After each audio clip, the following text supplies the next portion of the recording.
Olá! Esse é o dia 6 do nosso desafio de leitura da Bíblia comentada em 365 dias. Eu sou a Tati e estou muito feliz de ter você mais um dia comigo. Hoje nós vamos continuar no livro de Gênesis, utilizando a Bíblia de Estudo Joyce Meyer com os comentários da autora. Nós vamos ler o livro de Gênesis, capítulos 13, 14 e 15. Que o Senhor nos abençoe. Capítulo 13. A desavença entre Abrão e Ló. Saiu, pois, Abrão do Egito e foi para Neguebe, com sua mulher e com tudo o que possuía, e Ló foi com ele.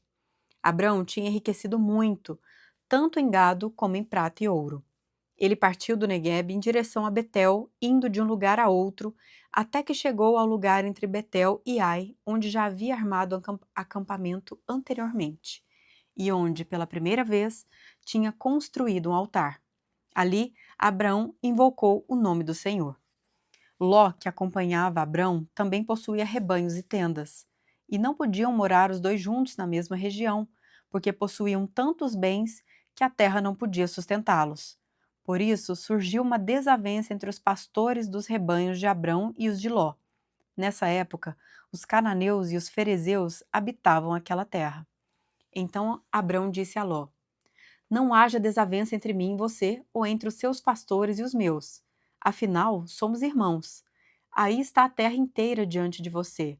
Vamos separar-nos. Se você for para a esquerda, irei para a direita. Se você for para a direita, irei para a esquerda. Olhou então Ló e viu todo o vale do Jordão, todo ele bem irrigado até Zoar. Era como o jardim do Senhor, como a terra do Egito. Isso se deu antes de o Senhor destruir Sodoma e Gomorra. Ló escolheu todo o vale do Jordão e partiu em direção ao leste. Assim, os dois se separaram. Abrão ficou na terra de Canaã, mas Ló mudou seu acampamento para um lugar próximo a Sodoma, entre as cidades do vale.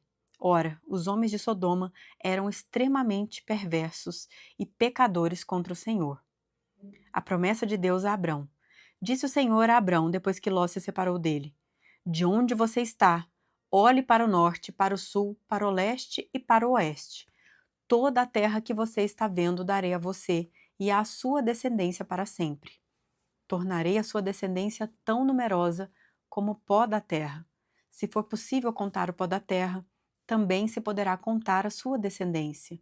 Percorra esta terra de alto a baixo, de um lado a outro, porque eu a darei a você. Então, Abrão mudou seu acampamento e passou a viver próximo aos carvalhos de Manre, em Hebrom, onde construiu um altar dedicado ao Senhor. Comentários da autora. Em Gênesis 13, lemos que os pastores de Abraão e de seu sobrinho Ló estavam discutindo porque não havia espaço suficiente para seus rebanhos pastarem. Abraão sugeriu que Ló fosse para um lado e disse que iria para o lado oposto, a fim de que houvesse bastante espaço tanto para seus animais quanto para suas famílias. Ló escolheu a melhor terra para si e deixou para Abraão a região inferior. Nesse momento, o Senhor disse a Abraão: De onde você está, olhe para o norte, para o sul, para o leste e para o oeste. Toda a terra que você está vendo, darei a você e à sua descendência para sempre. Faríamos bem em nos lembrarmos dessa história hoje, em vez de ficarmos desanimadas, deprimidas ou zangadas quando as pessoas nos decepcionam. Deus quer que ergamos os nossos olhos, observemos em volta e confiemos nele para nos levar a uma situação ainda melhor. Ele quer que olhemos ao redor e contemos as nossas bênçãos em vez de nos concentrarmos no que não temos. Ele quer que fixemos os olhos nele e não na obra do inimigo, pois ele tem planos de nos abençoar e de nos acrescentar mais e mais. Capítulo 14. Abrão socorre Ló. Naquela época, Anrafel, rei de Sinear, Arioque, rei de Elazar, Quedorlaomer, rei de Elão, e Tidal, rei de Goim, foram à guerra contra Bera, rei de Sodoma, contra Birsa, rei de Gomorra, contra Sinabe, rei de Admá, contra Semeber, rei de Zeboim, e contra o rei de Belá, que é Zoar. Todos esses últimos juntaram suas tropas no vale de Sidim, onde fica o Mar Salgado. 12 anos estiveram sujeitos a Quedorlaomer. Mas no 13º ano se rebelaram. No 14º ano, Quedorlaomer e os reis que a ele tinham se aliado derrotaram os Refaíns em Asterote Carnaim, os Uzins em An, os Emins em Savé Kiriataim, e os Oreus desde os montes de Seir até Euparã, próximo ao deserto. Depois voltaram e foram para En-Mispate, que é Cádiz, e conquistaram todo o território dos amalequitas e dos amorreus que viviam em Azazon Tamar. Então, os reis de Sodoma, de Gomorra, de Admá, de Zeboim e de Belá, que é Zoar, marcharam e tomaram posição de combate no vale de Sidim, contra Quedorlaomer, rei de Elão, contra Tidal, rei de Goim, contra Anrafel, rei de Sinear, e contra Arioque, rei de Elazar. Eram 4 reis contra 5. Ora, o vale de Sidim era cheio de poços de betume, e quando os reis de Sodoma e de Gomorra fugiram, alguns dos seus homens caíram nos poços, e o restante escapou para os montes. Os vencedores saquearam todos os bens de Sodoma e de Gomorra e todo o seu mantimento e partiram. Levaram também Ló, sobrinho de Abrão, e os bens que ele possuía, visto que morava em Sodoma. Mas alguém que tinha escapado veio e relatou tudo a Abrão, o hebreu, que vivia próximo aos carvalhos de Manre, o amorreu. Manre e os seus irmãos, Escol e Aner, eram aliados de Abrão. Quando Abrão ouviu que seu parente fora levado prisioneiro, mandou convocar os 318 homens treinados, nascidos em sua casa, e saiu em perseguição aos inimigos até Dan. Atacou-os durante a noite em grupos e assim os derrotou, perseguindo-os até Obá, ao norte de Damasco. Recuperou todos os bens e trouxe de volta seu parente Ló com tudo que possuía, com as mulheres e o restante dos prisioneiros. Melquisedeque abençoou Abrão. Voltando a Abrão da vitória sobre Quedorlaomer e sobre os reis que a ele se haviam aliado, o rei de Sodoma foi ao seu encontro no vale de Savé, isto é, o vale do rei. Então Melquisedeque, rei de Salém e sacerdote do Deus Altíssimo, trouxe pão e vinho e abençoou Abrão, dizendo: Bendito seja Abrão pelo Deus Altíssimo, Criador dos céus e da terra, e bendito seja o Deus Altíssimo que entregou os seus inimigos em suas mãos. E Abrão lhe deu o dízimo de tudo. O rei de Sodoma disse a Abrão: Dê-me as pessoas e pode ficar com os bens. Mas Abrão respondeu ao rei de Sodoma: De mãos levantadas ao Senhor, o Deus Altíssimo, Criador dos céus e da terra, juro que não aceitarei nada do que lhe pertence, nem mesmo um cordão ou uma correia de sandália, para que você jamais venha dizer: Eu enriqueci Abrão.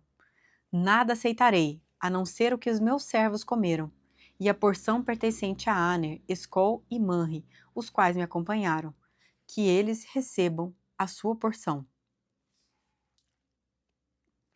Capítulo 15. A aliança de Deus com Abrão. Depois dessas coisas, o Senhor falou a Abrão numa visão: Não tenha medo, Abrão, eu sou o seu escudo, grande será a sua recompensa. Mas Abrão perguntou: Ó soberano Senhor, que me dará se continuo sem filhos, e o herdeiro do que possuo é Eliezer de Damasco? E acrescentou: Tu não me deste filho algum, um servo da minha casa será o meu herdeiro. Então o Senhor deu-lhe a seguinte resposta: Seu herdeiro não será esse. Um filho gerado por você será o seu herdeiro. Levando-o para fora da tenda, disse-lhe: Olhe para o céu e conte as estrelas, se é que pode contá-las. E prosseguiu: Assim será a sua descendência.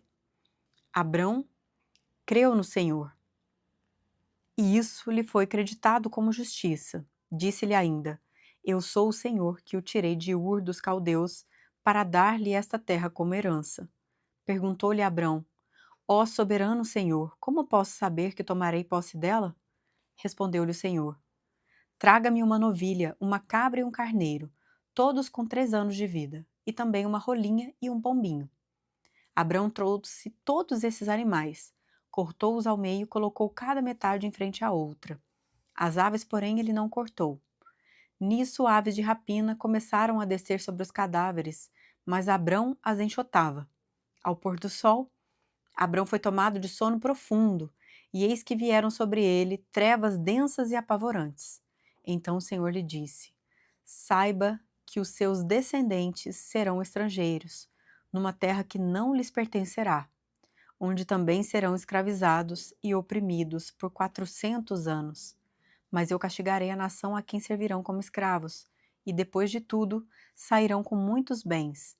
Você, porém, irá em paz a seus antepassados e será sepultado em boa velhice. Na 4ª geração, os seus descendentes voltarão para cá, porque a maldade dos amorreus ainda não atingiu a média completa.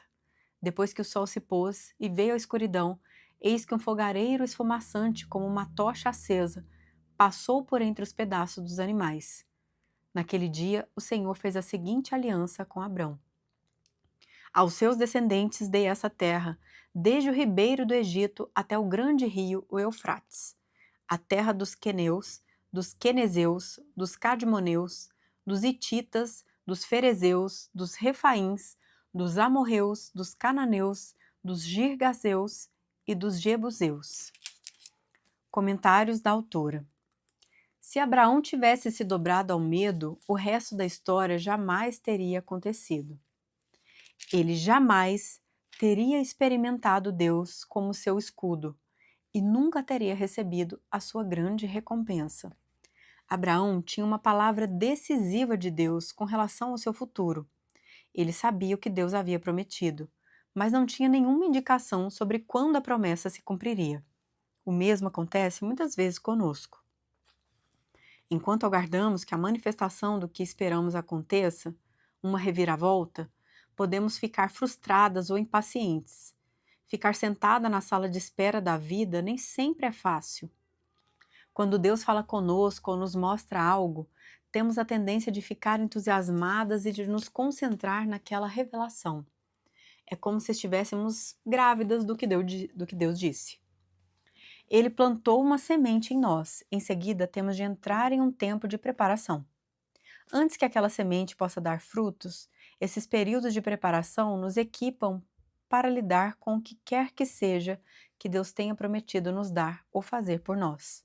Esse processo tem paralelo com o desenvolvimento e nascimento de uma criança. Primeiro, uma semente é plantada no útero da mãe. Depois é preciso um tempo de preparação, 9 meses de espera, e finalmente o bebê nasce. Durante os 9 meses acontecem muitas coisas com a mãe e com a criança. A semente cresce e amadurece, enquanto o corpo da mãe se prepara para dar à luz e a família organiza todas as coisas necessárias para ter um novo bebê na casa. Assim como tantas coisas se desenvolvem no lugar oculto no útero da mãe, também há muita atividade na esfera espiritual com relação às promessas de Deus em nossas vidas. Não podemos ver isso, assim como não podemos ver as células se multiplicando em um bebê que está para nascer. O fato de não podermos ver ou sentir qualquer progresso não significa que nada está acontecendo. Deus realiza algumas de suas melhores obras em secreto. Ele se agrada em surpreender seus filhos. Quer você saiba ou não, Deus está ocupado fazendo com que coisas boas lhe aconteçam nesse exato minuto. Apenas dê tempo a Ele. E então, você as verá. É o fim do nosso 6º dia. Agradeço a sua presença, a sua companhia. Que Deus possa nos abençoar. E até o próximo.